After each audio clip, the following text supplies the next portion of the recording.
All right, what's going on, everybody? Sports expert here, and we had a big day in college football. I think you all know it was conference championship day, and there were a lot of crazy results. There were, crazy, not crazy. So yeah, but get started. Big 12 championship. Texas beat Oklahoma State 49-21. There was a lot of debate about them coming in today, and they were able to go 12-1 with a Big 12 championship win. Then you go with the SEC game. You have Georgia versus Bama. That had a lot of chaos to it. If Georgia wins, they're in. If Bama wins, maybe they're in. We'll see. Depends on what happens with Texas. Texas won. But how about Bama? They end up getting the win against Georgia 27-24, and they pretty much eliminate Georgia at this point, at least I would think. And then you have Michigan and Florida State playing at the nightcap. And yeah, Florida State, if they lose, they're probably out. And if they win, you got to consider, will they let a 13-0 ECC team out of the playoff, or will they keep them in? And they were able to do their job. That defense looks really good. Braden Fisk looks like one of the best defensive players in all of college football. The transfer from Western Michigan. You have Jared Verse out there as well, Frencho Cypress, and a great pickup out of the transfer portal. So looking at it, for FSU, do they deserve it? There's very definitely a debate there. And then Michigan, they had no problems beating Iowa tonight. I don't know why so many people were thinking Iowa could make it close. Iowa just can't score an offense. They didn't even score a point today. So it's not really surprising what happened there against arguably the best defense in the country. So Michigan, Texas, Bama, and FSU come out as winners today, and that practically eliminates teams like Oregon, Ohio State, and Georgia at this point. Georgia will not be three-peating. So looking at it, here's your seeding. You have Michigan as the 1 seed, and Washington as the 2 seeds. Those two teams blocked up their playoff spots. There's no debate about that. And then you have the 3rd spot and the 4th spots up for grabs between Texas, Alabama, and Florida State. Florida State, they were able to win today, 16-6 against Louisville. Remember, Louisville isn't just an unranked team. They were 14th in the country.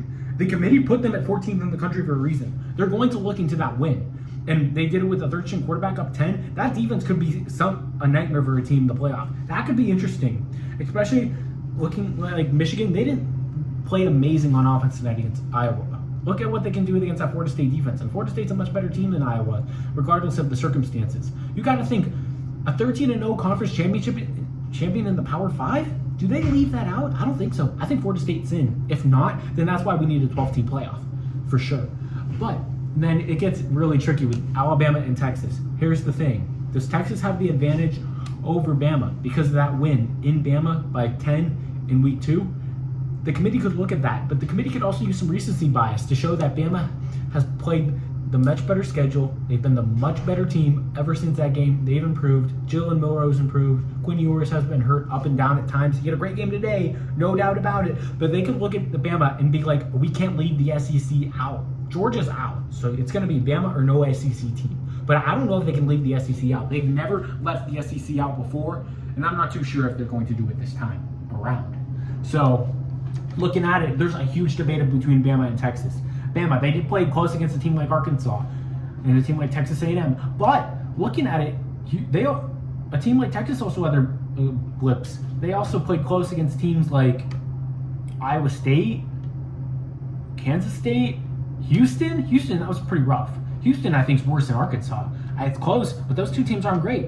And then you have and one team's in the Big 12, one team's in the SEC. They still rate the SEC much higher than the Big 12. I don't think there's any debate about that. The only reason why Bama was behind Texas this week is because of the Texas win. But with Bama having now the best win in the country against number 1 Georgia, a 2-time defending champion, that could definitely change it up there. Texas could get left out here. It could very well be 1 Michigan, 2 Washington, 3 Alabama going from 8 to 3, looking at how it is, and then 4 Florida State. I don't know how you leave Florida State out. It's just my honest opinion. At 13-0, conference champion in the Power 5, you've seen Ohio State do it before. Why not give Florida State a shot? They'll have their 2nd stringer for the next game too, Tate Rodemaker, whatever you pronounce it. But FSU, they should get in. I don't know if they'll be 3 seed, but they definitely, I think you can put them in. I don't know. I feel like that's what I think it'll be. I think it'll be 1 Michigan, 2 Washington, 3 Bama, 4 Florida State.